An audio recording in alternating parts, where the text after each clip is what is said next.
Всем привет! Настал тот момент, когда мы этот динамик решили попробовать.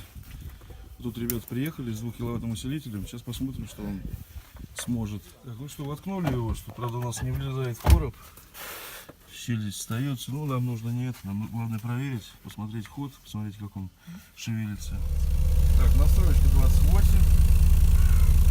Питание не просаживает вообще. Не просаживает, да?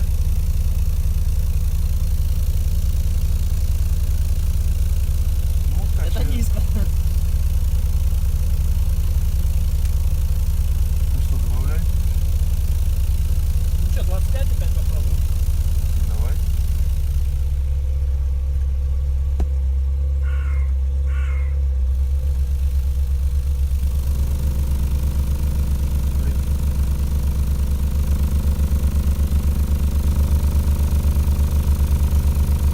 Сифонь со всех щелей. Да.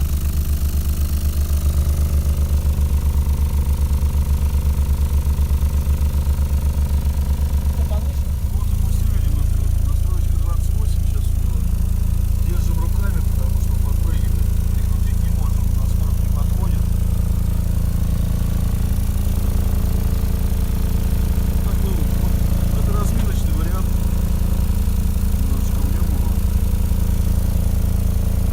Что, 10 минут синуса?